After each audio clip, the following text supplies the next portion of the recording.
That's one of my favorite things to look at and apply because it is an unfaltering statement that there is nothing new. Like, it just repeats itself.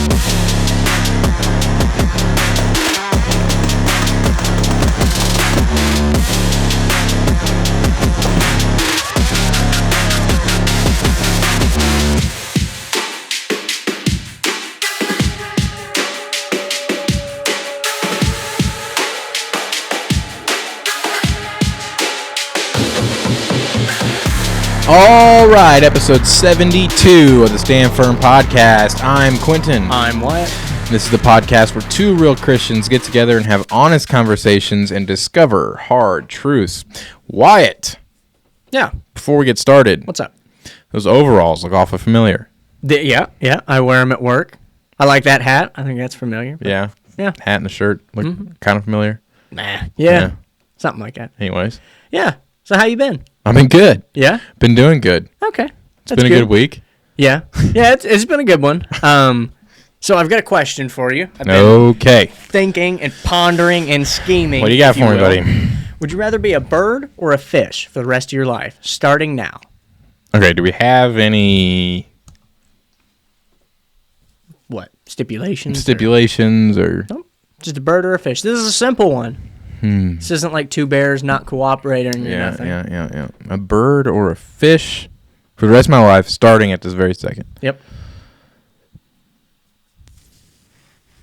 What kind of bird? What kind of fish? You get to choose. Anything? That's the thing. And you got to tell me, which would you choose? Which would you choose and what would you be? What fish would you be or what bird would you be? Okay. I would choose to be an eagle. Okay. Bald? Bald eagle. All right. Because Patriot. I'm protected, so I'm not going to worry about getting hunted. Yep.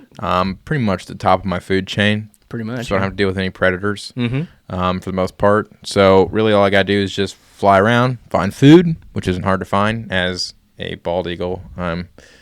Again, at the top of my food chain. So food is not really something that's scarce for me. I just kind of fly around. That's why I'm picking that, because I don't want to be a fish, because I'm kind of constrained to whatever body of water I'm in. Even if I choose like a shark and I'm in an ocean, there's not a lot to see there, I don't think. Unless you're in a cool spot. I mean, I'm not sure, but I'd rather be a bird because you're kind of able to fly around and do whatever. I feel constrained as a fish. You're stuck to water. And also, you get hunted. People fish for sharks. People hunt those things. So that is true. As a bald eagle, I'm not getting... Now, I could be a manatee. I don't know if we're classifying that as a fish. Yep. Cartilaginous or bony fish. Okay. Yep. So, yeah, I could be a manatee, and then I'm protected as well, and pretty much my life is just... Manatees, the sun... what is it? Sunrise manatees or something like that. Some of them get giant. I mean, they're giant. Emma's favorite... that's like her favorite animal. Really? It's a manatee. We actually went to Wacola Springs, Florida, 2 years ago. It was 2 years ago. And we have a lot of manatees there. So we were on a boat. Yeah. And saw a bunch of manatees. Yeah, and they're like the size of love seats. Yeah. It's really cool. So, but yeah, I would probably go just the bald eagle route, just because I'm protected, get to fly around, food's not hard to come by, I'm at the top of my food chain, I don't have to worry about much. So. Yep. No, that was a good answer. That was probably going to be my answer, but I'm going to be different than you. I almost thought about just saying the falcon, just because they're faster than the bald eagles. They're very fast. But I kind of like the giant squid route. Also top of your food chain, nothing's going to mess with you if you're a giant squid. But do the humans, squid is a little bit of a delicacy. Yeah, but at least the giant squid, we've only seen like a few of them. They're like super rare. Because they're apparently super deep in the ocean. Gotcha. Try and stay down there. I was thinking that or an orca. Because then you swim around with all your buddies. So very intelligent. Yes. And they swim in pods. So you're not lonely like eagles are. That's true. I guess they mate. So they pair. Yeah. But also orca is just the top of their game. So that's true. They're very intelligent. I'd probably do an orca, just so I'd have people to talk to, or whales to talk to. Yeah. That's not bad. Now, I guess another question is, are you coming into this, like, what stage of life are you for this animal?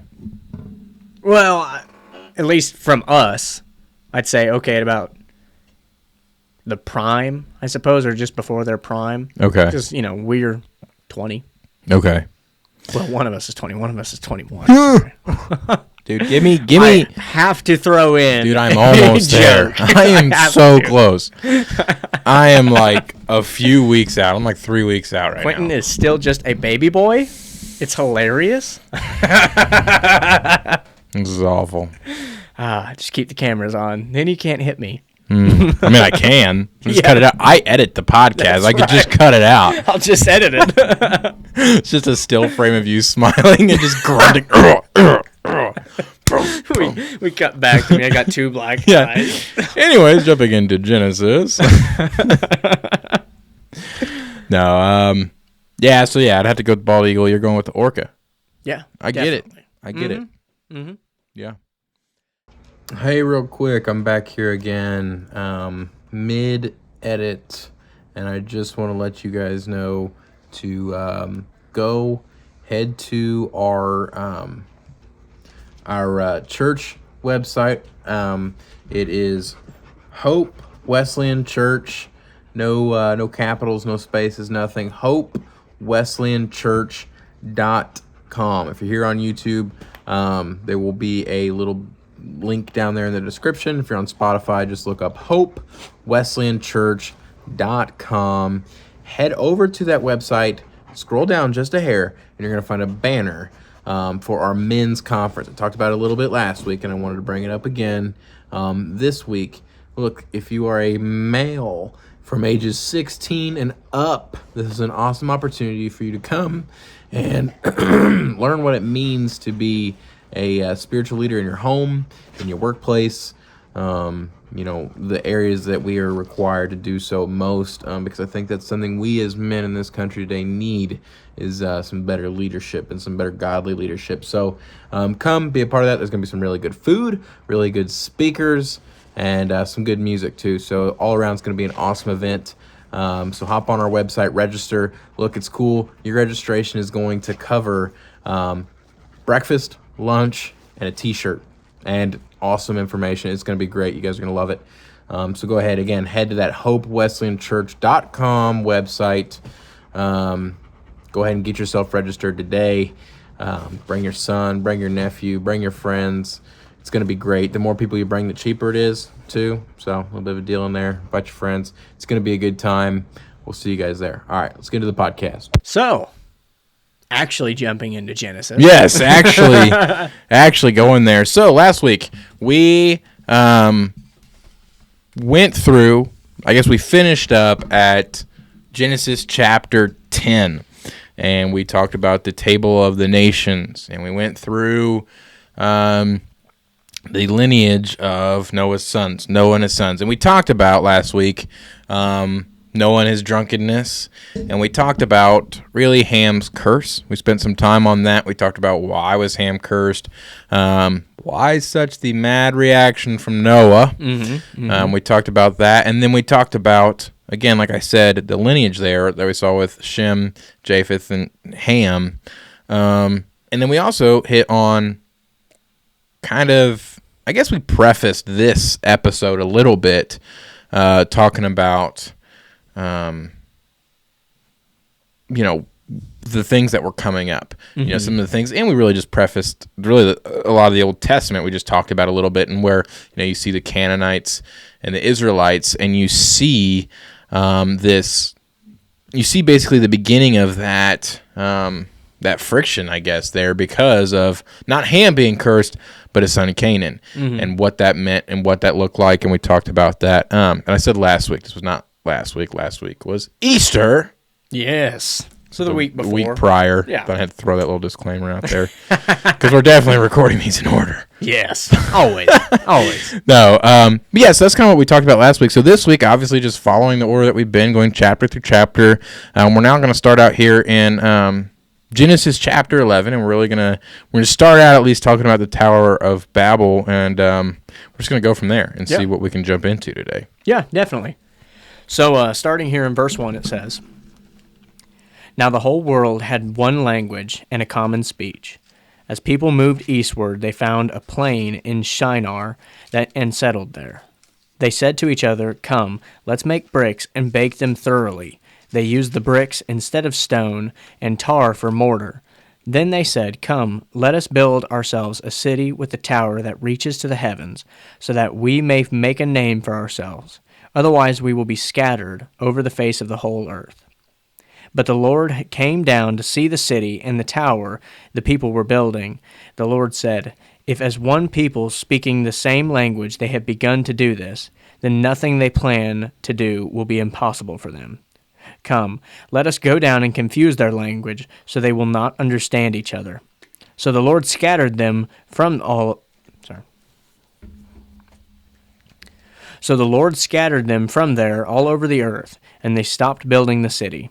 That is why it is called Babel, because there the Lord confused the language of the whole world. From there the Lord scattered them over the face of the whole earth. Yeah, so I mean, I think immediately jumping into the opening verses here in Genesis chapter 11, when you see talking about the whole world had one language, right? The entire earth shapes one language and one speech. Unfortunately, this unity is misused when the people declare, "Come, let us build ourselves a city and a tower whose top is in the heavens. Let us make a name for ourselves," rather than glorifying God. And their ambition here is to obviously exalt themselves, which reflects the same pride in Eden. Yes. And, we just see the direct correlation there because we're dealing with, again, we've said this before in this series, we're dealing with humans. So this is going to be a reoccurring theme of this pride that just creeps in. And we're seeing that already here again in Genesis chapter 11. This is post-flood. So this is after the world had already become such a corrupt place. And so now we're starting to see this pride and corruption seep in again. Yeah, come right back. Exactly. And, I always think it's funny because I think a lot of people use this as an example of God just doesn't like us. God just wants to keep us under his thumb. But really, you see God's love through this because you're seeing them, okay, they're trying to build a tower, and the top of it's going to be in the heavens.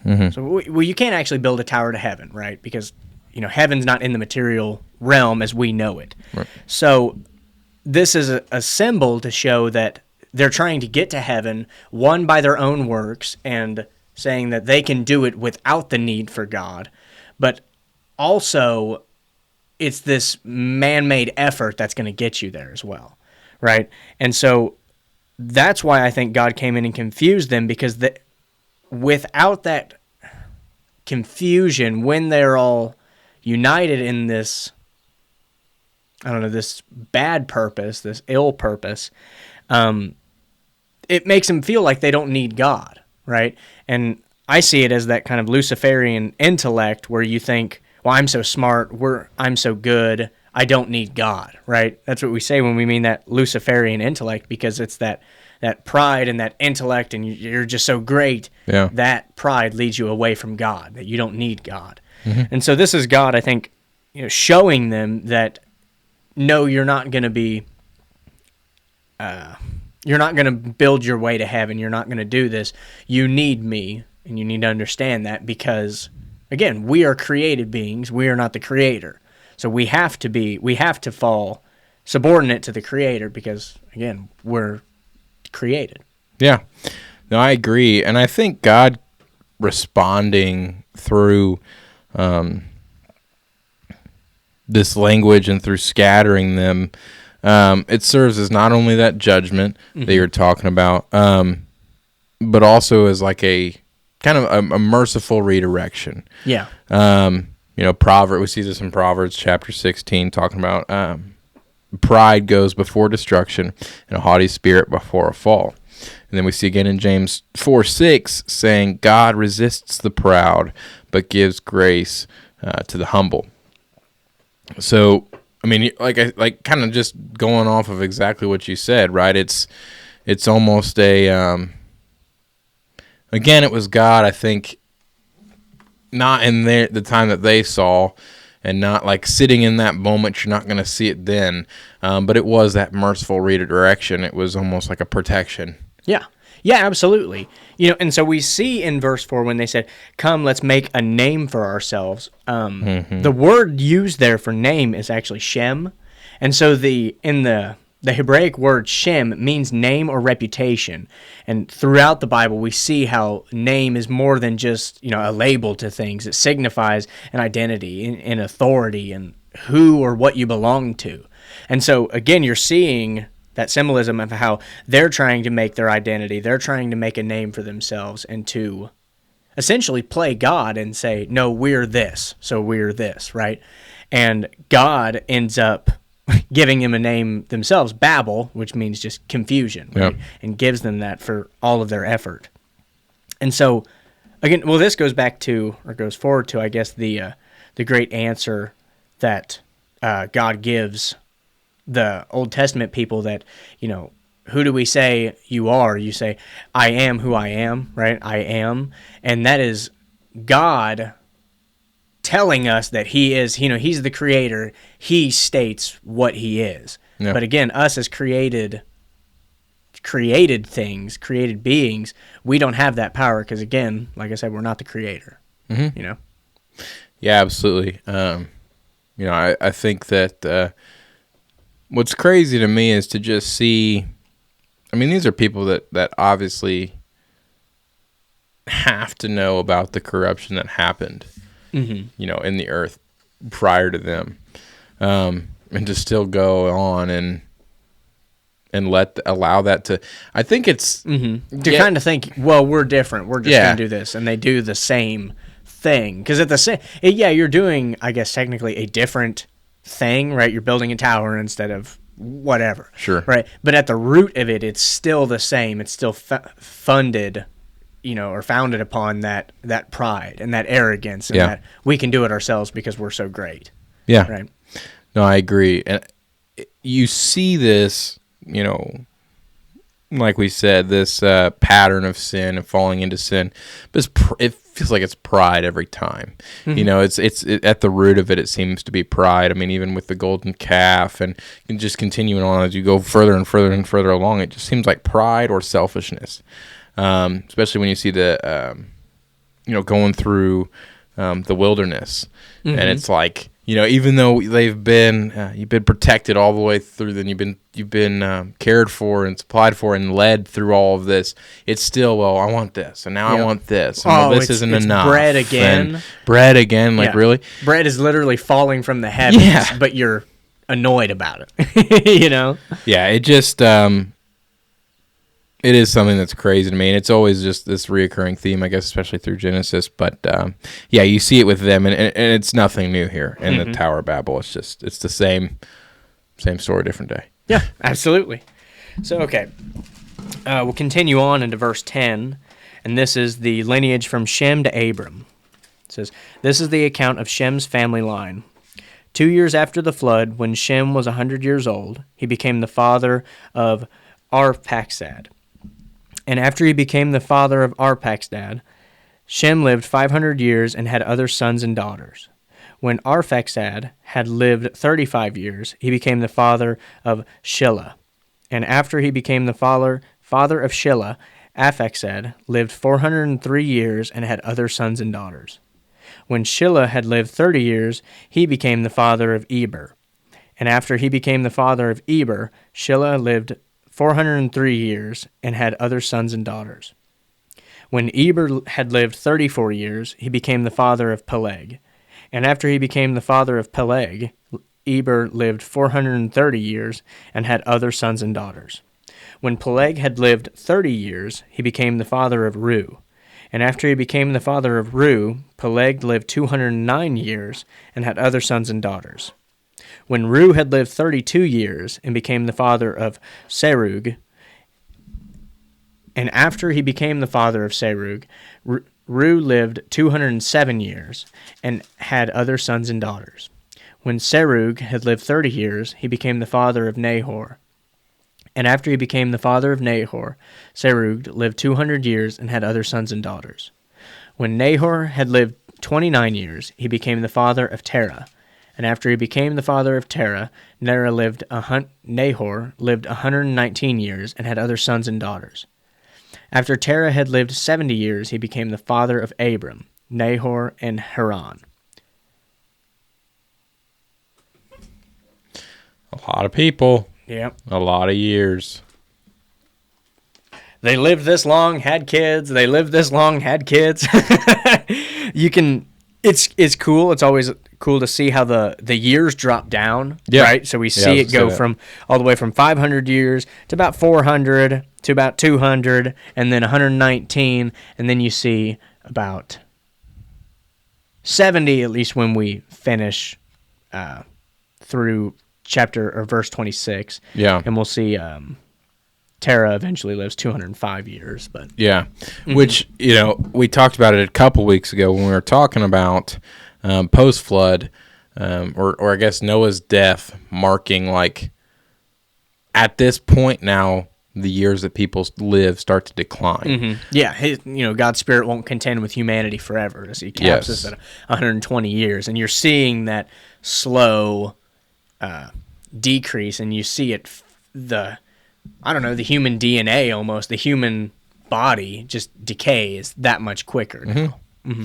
Yeah, I mean, so of course here with this genealogy, we connect Shem, Noah's son, to Abram, which I think just you're marking a deliberate line through which God's covenant kind of will flow here. You see in Luke chapter 3, confirming this lineage leading to Christ, obviously, and each name being listed is just a reminder of God's continued purpose across all of these generations. I mean, these aren't just willy-nilly people. Now, I do think, like, for example, like with, Ruth and Boaz, it's like, eventually that lineage led there as well. And it's like, well, if Ruth wouldn't have been there for Boaz, and Jesus wouldn't have been. It's like, well, no, eventually. I mean, Jesus was coming either way. But it is really cool to see here, that covenant flowing through, and then that purpose across generations. And the fact that it's not just by chance. Like, there is a purpose through each, just what seems to be random name that we read. There's a purpose across, every name and every father, son, like we see that all the way through, and there's a purpose in that. Yeah, definitely. And, I think all of these names, they point to God's justness, that if we know how, through one man, all of humanity was doomed, and through another, we are all saved, right? How Jesus was the second Adam, and we see, his lineage has to point to that, right? He has to be from the descendants of Adam, right? So we're seeing how these all really track all the way through to the sacrifice that Jesus gave. And, well, really, I mean, the story of the Old Testament, and you see how all of these families and these lines and these nations are made, but you see how they all stem back to Eden and back to the original fall and back to all of these root problems and these root issues that we can't get around, right? Again, you said, same story, different day, and that's really how it is. It might feel like, well, no, this is a different time and we're building, a tower instead of a house, but it doesn't matter because it's still your pride and arrogance. That's the problem. It doesn't matter what you're really doing. The root issues are still the root issues. Yeah. I was talking to somebody today at work, and we were talking about just some, I don't know, we were just going through, everybody gripes about stuff every now and then. Yeah. But he brought up the point, there's nothing new under the sun. But it's true, and it holds true through everything. And like that's one of my favorite things to look at and apply, because it is an unfaltering statement that there is nothing new. Like, it just repeats itself. And in this specific scenario, we were talking about the comparison to Sears and Amazon. And how through the Sears catalog you'd get cars, homes, everything you could possibly want. Same deal with Amazon. Amazon. You go through, and to think that in our lifetime Amazon won't exist and there'll be something else filtered through there. It's just really interesting. And it's although it may come in a new way to consume it, or a new lens, it's the same thing. There's nothing new. And so just, going back to that point made by both of us now, it's just the fact that it's just this recurring theme. Yeah, absolutely. And so just going to continue into verse 27 here, and it says, "This is the account of Terah's family line. Terah became the father of Abram, Nahor, and Haran. And Haran became the father of Lot. While his father Terah was still alive, Haran died in Ur of the Chaldeans, in the land of his birth. Abram and Nahor both married. The name of Abram's wife was Sarai, and the name of Nahor's wife was Milcah. She was the daughter of Haran, the father of both Milcah and Ishcah. Now Sarai was childless because she was not able to conceive. Terah took his son Abram and his grandson Lot of Haran, and his daughter-in-law Sarai, the wife of his son Abram, and together they set out from Ur of the Chaldeans to go to Canaan. But when they came to Haran, they settled there. Terah lived 205 years, and he died in Haran." Yeah. So just really kind of, I think that's giving you context about who Abram is, where he is, and why it's important that God called him to be the father of nations. Yeah, I mean, it's pretty straightforward. I mean, just talking about the continual movement of people, where they are, where they're located, some pretty just logistical stuff there. Yeah. I mean, I think we're just gonna go ahead and jump straight into 12, just so we can start knocking some of this out here. Talking about Abram, because here's some meat. Yes. Yeah, some fun stuff. So, since Wyatt struggling with some of those names, he's getting fired. Yep, the names are tough. I'm glad you read chapter 10. Oh my gosh, chapter 10 was rough. I was going back and editing that, and I was like, holy, why did I... Like, some of the names I just completely misread. Something that because I was looking at the scripture while editing it, and I was like, I just completely, just bombed some of those, so whatever. Anywho, start here in verse 12, says, "The Lord had said to Abram, 'Leave your country, your people, and your father's household, and go to the land I will show you. I will make you into a great nation, and I will bless you. I will make your name great, and you will be a blessing. I will bless those who bless you, and whoever curses you, I will curse.'" So before we get too far into this, initially here in verse 1 through 3 kind of here, we see the call to Abram. And we see God sending, or I guess letting Abram know kind of what's going to be going on, right? He's saying, leave your country, your people, everything your father's household. I mean, that's a big deal back then. Leave your father's household. I mean, you drop it. Go to the land, and I will show you what's going on. And then he goes on to say, look, I'm going to make you into a great nation. I'm going to make your name great, and I'm going to bless those who bless you. Curse, basically saying, look, you're going to be my guy. And just go out here and do this. I want to look at Genesis 12, so skip ahead a little bit. 12:1, talking about God calls Abram to leave everything familiar, get out of your country, from your family, and from your father's house to a land that I will show you. And so this is almost a call of, I won't say radical trust, or, well, it's a real leap of faith. It is. It's similar to Jesus to his disciples. Leave everything and follow Jesus. Yeah. There's some similarities there, and so what's interesting about that is while you have that leap of faith, you have that trust there. You also have this profound promise to almost pair along, almost like. I don't want to say sweeten the deal, but almost a little bit of that. It's a little bit. Leave your father's household because, here's what's coming. And it really is insane. He goes on to say, and we just read it, but talking about making him a great nation, blessing him. And then here in verse 3, we start to see this foundation of God's almost redemptive plan here. Talking about where here all the families of the earth shall be blessed.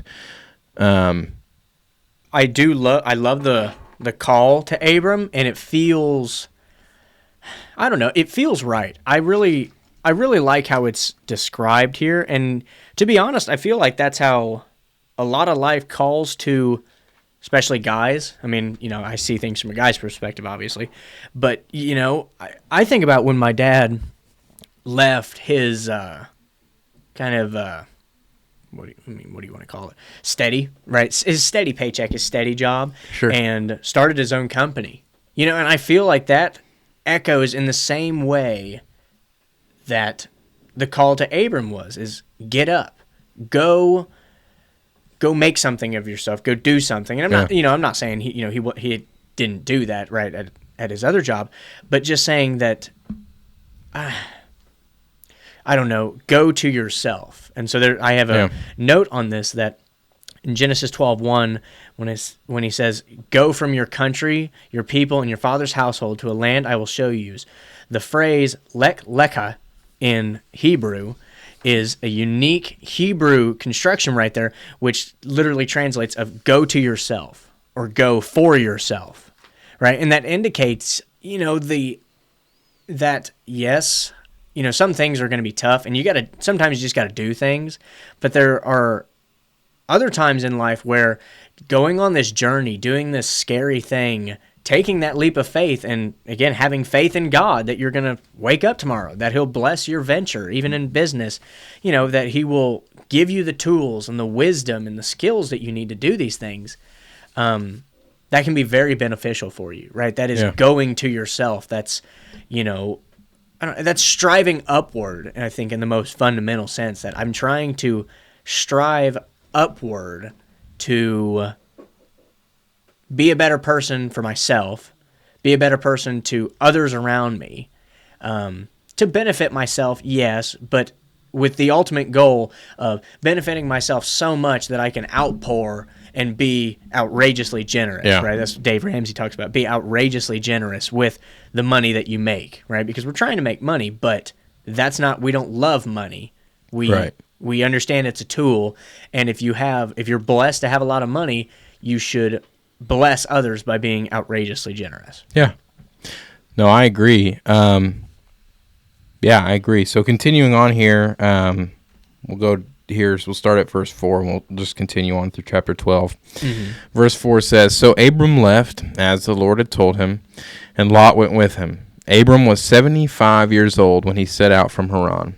He took his wife, Sarai, and his nephew Lot, all the possessions they had accumulated, and the people they had acquired in Haran, and they set out for the land of Canaan, and they arrived there. Abram traveled through the land as far as the side of the great tree of Moreh at Shechem. At that time the Canaanites were in the land. The Lord appeared to Abram and said, 'To your offspring I will give this land.' So he built an altar there to the Lord, who had appeared to him. From there he went on toward the hills east of Bethel, and pitched his tent, with Bethel on the west and Ai on the east. There he built an altar to the Lord, and called on the name of the Lord. Then Abram was set out and continued toward Negev." So, going back to this trust here, and this leap of faith here, Abram obeys without understanding this full picture quite yet. Yeah. He doesn't know. I mean, he was told what was going to happen. This promise was made to him, but he didn't know how this was going to happen. He didn't know what the timeline was going to look like. He didn't even know what he was going to have to do, lose, sacrifice, whatever. So he goes on and with this journey, brings his wife, brings his nephew, brings his, his possessions, and he goes. Mm-hmm. We see this reiterated here in Hebrews 11, where his faith is almost described, and it says, "By faith Abram obeyed when he was called to go out, not knowing where he was going." This mirrors the walk of faith described in 2 Corinthians chapter 5, for walk by faith, not by sight. So again, he couldn't see, he didn't know what was coming. He had a rough draft of the blueprint, if you will, but he by no means knew exactly what was going to happen. So there's a big point in there, and just the faith that Abram was showing. I mean, it's a reoccurring point. Yeah. Just to hit on your point real quick before I forget it, James chapter 2, verse 21 and 22, it says, "Was not our father Abraham considered righteous for what he did when he offered his son Isaac on the altar? You see that his faith and his actions were working together, and his faith was made complete by what he did." Right?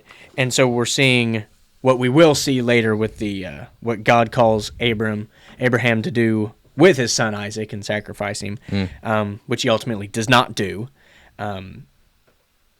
It's just really interesting how, yes, you do see the faith of Abram now, when he believes God, when he tells him this and doesn't test God, doesn't say, "Yeah, I don't believe you," or anything like that. He takes it with true faith, and again, he does put feet to that faith as well, of get up and go. Okay. He didn't just say okay and then get around to it. Yeah. He picked up and went. And I love how it really does touch on this. Abram was 75 years old when he set out. Yeah. He was an old guy. Sure. That's a good point. I'm glad you brought that up. He had an established life where he was. Yes. 75 years.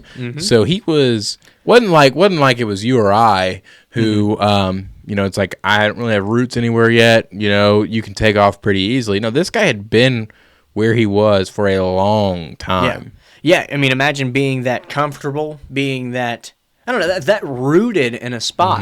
And, to go back to the most prominent example I know, my dad starting a business in his 40s, leaving what he did do. He's a computer guy. He's a smart guy. He's, electronics and tech and things, and then switched completely to more of a trade style, of more of, we're not geniuses like you guys. We're just, know how to throw nails on a board, kind of a thing. Yeah. So it's just crazy to me that the amount of faith and the amount of action and real, I don't know what to say, the gusto, the grit that it takes to do something like that. Because I knew it was, it was real tough for the family, just switching gears like that and to trade something steady, something to now we're uncertain. Well, when work comes, but it might not, And I mean, it's crazy, and he's such an example to me, and I love seeing how he went into something that he didn't know and built it. And again, I think really God helped him as he did that. And so, I think that's, the same bit of, in the same category, the same genre, I guess, of faith, of that God's going to take care of me, but I'm going to do this, right? Because it's, whether it's better for myself, right? Like Abraham's, self-development of get up, leave your father's tent. You're 75 years old. Go, you need to be a father of nations. Or whether it's, like personal example, like for our family and for just the betterment of you and others around you, right? So it's really commendable, and it's crazy to think about. It really. It really is. Yeah, I mean, it's a scary thing. I mean, think about a 75-year-old that you know. Yeah. That you know. They are rooted in the way they do things. Of course. And it's hard to ask a 75-year-old to, like, all right, get up, move, and completely plant roots somewhere else that you're unfamiliar with, you're not really sure, and you don't know where you're going to end up. I mean, he was told, like, this land is going to be, where the Canaanites were at the time. He was told, again, he's getting little pieces along the way, but he didn't have the full picture. That's another thing, too, is that, when you're talking about God will provide and God will, again, we don't know as to what extent, too. And so you're not sure. It's like, am I going to be, I'm alive, so there's provision there, but am I going to have a home? Am I going to have so it's such an unknown. It's so easy as humans who are used to, who like structure, who like discipline. It's so easy to be afraid of something like that. A little note I want to bring up here is him building altars as he travels. These are physical symbols of worship and dependence, and we see similarities to, in Genesis chapter 8, where Noah builds an altar If you skip ahead to Joshua, where you see the memorial stones as spiritual markers, these signify growing relationships with God. So not only is he 75, he's leaving what he's always known and continuing out, but his relationship with God is continuing to grow and flourish. I know plenty of 75-year-olds who think they have it all figured out. Yeah. And who think like, hey, I've done it for so long. Not a lot you're going to show me. Not a lot more. No, they don't think there's not any more growth to take place. But sometimes they almost do get into that mentality. And I know Absolutely. I know people that are way younger that think the same way too. Mm-hmm. But you're just seeing here in Abram, it's uncommon to see what you're happening to him. To a 75-year-old you see now today. Now, again, you think now in today's world, that's about your average life expectancy. Yeah. Is 75 years old. It's not quite in his time, but you're not too far from it when you're looking at the steep decline of age. The steep decline. Well, and so what we see later in Genesis, we see Abraham dies at 175. Mm-hmm. So even with the adjusting for age, which again, I would still argue because, when you've lived 75 years on Earth, you're pretty rooted, period, right? Whether you're going to live to 150 or 200, So, but either way, even ignoring that, so you're thinking, okay, 75 years at 175, so he's just right about at midlife. And again, that is very tough. That's a very tough thing. 40, 50 years old. Exactly. Yeah. To just up and move, up and leave, change, in a very drastic way. I would make a claim, and I have no statistics to back this up or anything, but I would make a claim that the majority of people die at the spot that they are 50 years old in. The majority of the people, What do you mean by that? Like, I'm saying, say you live in Nashville, Tennessee at 50 years old and you've lived there for a while, odds are that's probably where you're going to die. You know what I mean? Mm-hmm. Like that's where your roots are set. Once you're rooted somewhere, I can see that's where you're going to live out the end of your days. Mm-hmm. Yeah. And so I'm sure he was thinking the same thing. He's like, I've been here pretty much at this point over half my life, just getting there. I plan on being here for a while. Yeah. And probably dying here. I mean, you talk to well, and when he's already married and thing, again, that marriage is just another route that sets you right where you're at, you know? And now, I'm not to say that people at 50 don't make big moves and big changes. Like, that happens. Not. Yeah, but totally. Likely, you're going to end up, living out the rest of your life at the spot you've been rooted in your whole life. Mm-hmm. So anyways, with all that being said, let's continue on here into verse 10, and we'll just go ahead and we'll knock out the rest of chapter 12 here. Mm-hmm. Chapter 12, verse 10 says, Now there was a famine in the land, and Abram went down to Egypt to live there for a while, because the famine was severe.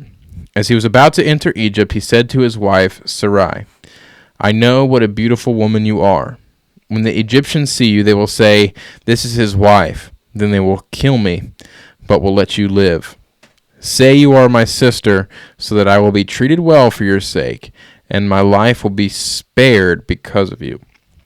When Abram came to Egypt, the Egyptians saw that she was a very beautiful woman. And when Pharaoh's officials saw her, they praised her to Pharaoh, and she was taken into his palace. He treated Abram well for her sake, and Abram acquired sheep and cattle, male and female donkeys, men servants and maidservants, and camels. But the Lord inflicted serious diseases on Pharaoh and his household because of Abram's wife, Sarai. So Pharaoh summoned Abram. What have you done to me? He said. Why didn't you tell me she was your wife? Why did you say she is my sister, so that I took her to be my wife? Now then, here is your wife. Take her and go. Then Pharaoh gave orders about Abram to his men, and they sent him on his way with his wife and everything he had. Yeah. So a little bit of trickery there, a little bit of scandals. Trickery. So and I want to see what you think. Sorry, I cut you off. There you go. What you think, because I think, to me, this is where Abram falls short. I think this is where Abram sins and lies, and is that he tricks him, and at least in my eyes, it feels like that he didn't have faith that God would protect him and keep him well, because that's what he's saying. If they figure out you're my wife, they're going to kill me and take you. He's, at least in my eyes, that feels like he's afraid and, resorts to deceit and lying rather than trusting in God that these people wouldn't kill him. Maybe it's the difference between, having faith that God will always protect and provide and not leaping off of the top of a building. Yeah. Because God will protect and provide. Maybe it's using your head a little bit. Have faith in God and his protection and things, but I'm not going to go somewhere with gold chains on my neck and money hanging out of my back pocket to certain places I know that's not safe to do. And I think that's the equivalent of what Abram was thinking there. It was like, well, obviously I understand that God's going to provide, but also humans, as we've seen all through Genesis, are going to be humans. Yeah. And they see a beautiful woman, and they see me standing in their way. Mm-hmm. Now, of course, God told him, whoever curses you, I will curse. And so he kind of laid out there in that groundwork. But I wouldn't say it was necessarily a lack of faith. You think he's just being practical? Just trying to use his head. Yeah. I don't see anything here that, I guess you could go either side of the coin with it. I flip back and forth. I think it's an interesting question, and I wanted to get your opinion on it because I think it is something to look at, because this is really, at least my memory serves, that we really see Abram do something like lying and, kind of deceit and trickery. Yeah, you're right. It's, it's an interesting conversation. I don't think it's black and white. Yeah. I think, you see in 2 Timothy chapter 2, it says, if we are faithless, he remains faithful, and he cannot deny himself. And, so even if a man of faith falters, God's commitment remains. Yeah. So there could be an element of Abram's faith, maybe wavering a little bit in that situation. But what happens? God's commitment remains the same. Oh, yeah. Just because Abram was scared and didn't quite have complete faith in the situation didn't mean that God's promise changed at all. Mm-hmm. So you see that because Pharaoh was cursed. Oh, yeah. And Pharaoh was like, even though it wasn't necessarily his fault, he kind of fell into a lie, God still held up his end of the promise. So I think there's a little bit of everything there. I can't say I wouldn't have done what Abram did. Oh, yeah, no. If I was in the same position, no, I'd totally done the same thing. Yeah, but does that make it right? No. Exactly. So it's like, it is an interesting conversation to have there. And was Abram, did his faith falter? I think there was an element of that. But you have to think of a man's mindset as like, I'm trying to protect myself, protect my wife. Faced with that famine, they take off to Egypt, and he asked her to be his sister. And what's, it's just funny that, through that deception, Pharaoh takes her into his household, and Pharaoh faces those plagues that Pharaoh didn't really, he didn't know. He thought it was his sister. He's like, really, dude? But what didn't happen, though? Once Pharaoh found out that she was his wife, not his sister, didn't kill Abram to take Sarai.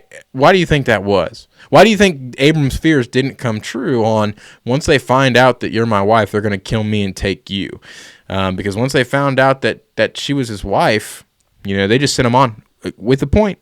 In verse 20, with everything he had. So he kept all that sheep. He kept all the almost think manservants, maidservants, all the things that was given to him by Pharaoh, he kept. Yeah. I think that's because they saw the diseases and the plagues that they faced from God. They said, okay, we have this pretty lady walking around now, and now everything's really bad for us. Yeah. Maybe we should get them out of here. And not just, like you said, like kill them or get rid of them, because the same being that is causing you all these diseases and things clearly likes them. Yeah. Let's not kill them. Let's not make the big being mad at us even more than he already is. Yeah. That's what I think it was. And I think with that point and what you just said draws that clear parallel to Exodus and to the plagues in Exodus. Like, look, you have taken everything, go on your way. Yeah, exactly. You know, and we'll get into it at Exodus, but, you know, when people say, well, the Lord hardened his heart, the Lord doesn't violate free will. So Pharaoh already didn't like them. Pharaoh already, no, I'm keeping my slaves. And so God allowed that and said, okay, fine. You want a hard heart? Let's have a hard heart. Let's see how this plays out. Yeah. And that's what happened. It wasn't as if, you know, God forced him to have a hard heart and then punished him for having a hard heart. No. Well, no, he's almost respecting your wishes. It's It's totally the same thing. Like I've talked to people before, and they've said, like, people who have like positions of supervision and like bosses and stuff, and they're like, whenever I fire somebody, I'm not firing them. They're firing themselves. I'm just respecting their wishes. We have an attendance policy, and you don't follow it. You've made this decision, and I'm now respecting that decision. And I've heard it. Obviously, I'm not a parent, but I've heard it. You know, parents say that's a parenting tactic as well. Is like, you understand the rules. You do this, and you lose this. If you do this, I'm not taking it away from you. I'm simply respecting your wish. You did this. You knew that was the case. You did it. So now here is the direct consequence of that. Almost to that point, back to kind of what I made before, right? Human unfaithfulness cannot nullify God's faithfulness. So even though you're unfaithful and you know, you're not allowing my slaves or my people, you're not freeing my people, your slaves, you know, he's keeping his promise, and he's respecting your wishes. It's his faithfulness. It's just your unfaithfulness that unfortunately is causing you to make this decision. People like to blame God. Well, God did this. God did this. God did that. No, this was a specified set of rules that were laid out, or not even rules, but just cause and effects. Like, this is what's gonna happen. You pull that bottom Jenga block out, the whole tower is gonna crumble. So just because you pull that block out and the whole tower falls over, well, that's not your buddy standing there in the corner. That was you that made that decision. That's not just the Jenga, caused that to happen. It's not the Jenga's tower fault. Yeah. Jenga's tower fault. Yeah, absolutely. You know, I see that in especially some people. You know, we'll see it in plumbing calls, but you see it in everywhere. Whether it's somebody, you know, acting the same way or have the same mindset about something or something. But when they keep doing the same thing over and over, and they keep getting mad at the results, and they blame God for it, and you know, you want to tell them that it's like, hey man, you're doing this, right? But again, from their perspective, they don't see themselves as doing it. Again, they see it as, well, this is a different scenario. It's like, yeah, but the same root problems are still there, right? And so, yeah, I mean, I completely agree with that. That, you know, that is just, it's upholding the law. It's upholding the rules set in place, whether that's parenting rules or whether that's, you know, the divine justice from God is, he honors our wishes. You know, if you don't want to be with God, fine, you'll be separate from God. But God is good by definition. So if you're not with God, that's hell, right? God didn't make the place hell and likes to kick people in it. No, God is all good. God is everything that is good, beautiful, bright, nice, and lovely in the world, in the universe. And if you're not going to be a part of that, well, what do you think's left? Darkness, fire, gnashing of teeth, all of the things that they describe here in the Bible of these. Sometimes they're a little bit contradictory because, you know, how do you have fire and darkness? But it's, again, they're trying to portray the absence of God. The absence of, so you're either going to have frigid cold or burning fire, right? But you're not going to have nice warm temperatures because that's good. That's part of God. Yeah, you know? Exactly. You know, it's going back to that conversation on, you know, once saved, always saved. And, oh my gosh, this is such a divisive topic, and I'm gonna, whatever. But it is a conversation of, well, God cannot. Well, yeah, does God? God cannot pull away your salvation. God can. God does not. What happens is you walk away. Yes. You know, it's like, does God respect your free will? That's what I think that is exactly what really it is. Comes down to is he going to force you to be with him? Well, no. Well, then you absolutely can, or not. You know, walk away or choose to not to. Right. So. Yeah, we can get a little too late in the episode. Jump down that whole rabbit hole. I know. We're looking at it. It's like, do we do it? No, but I mean, I think as a whole, looking here in chapter 12 and chapter 11, we see a couple things. One, we see that pride leading to confusion in the Tower of Babel, but God's plan ultimately leading to unity as a whole. We see God calling what seems like, just an ordinary individual to, a wonderful purpose, and the father of nations, and, some 5-year-old man who's still in his father's, tent and leaving that. And then, we see that element of true faith like we talked about, and that requiring that ultimate obedience, and without the full understanding of the plan unfolding before you. And then God remaining faithful even when we fall short. Yeah. Even though when Abram, kind of had a little bit of a human moment there and got scared, and God still remained faithful in his plan and what he had laid out before him. Yeah, absolutely. And it is one of the best things, and I love how the Bible uses broken, ordinary, seemingly just random people. He didn't go after Goliath to lead Israel. No, he went after David, some shepherd, right? Yeah. The person you think who's about as least qualified. I love how he does.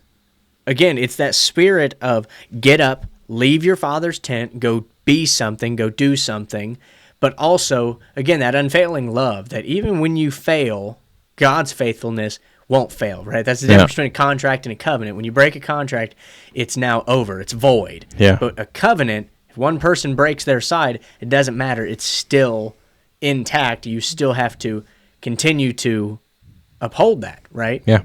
And God always upholds his end. So I just love the amount of, the faithfulness and the grace that we're given to do,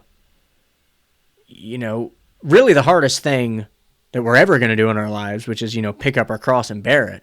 But also to have such great faith like Abram, and again, 75 years old. Hey, get up and leave everything you know, and you're just going to go that way for years. Again, Canaan was very far from Ur, and he's walking, right? Yeah. Or possibly, riding on a camel. But again, you have, your cattle, your servants, things like that with you. So, you're a caravan. You're not going to be one guy on a horse riding. Right. No, you're moving slow. You're camping. So this was, again, not only just a big gusto movement of, all right, we're going to do something big, we're going to do something drastic, but also the endurance to continue to do it day after day.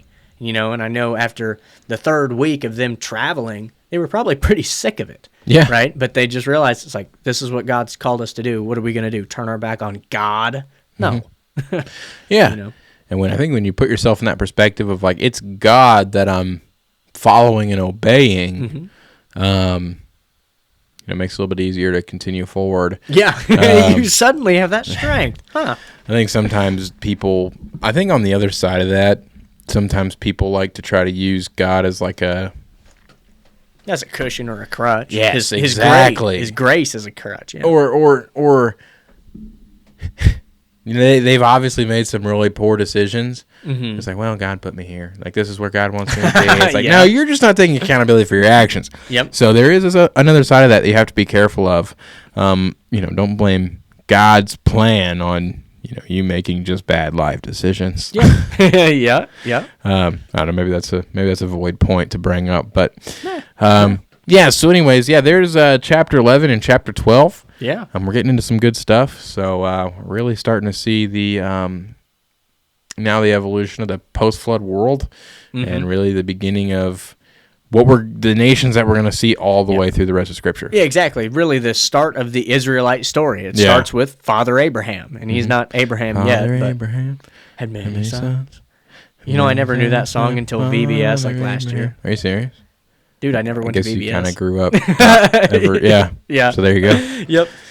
All right. Well, there's episode 72 in the books. Hope you guys enjoyed. We will see you next Sunday.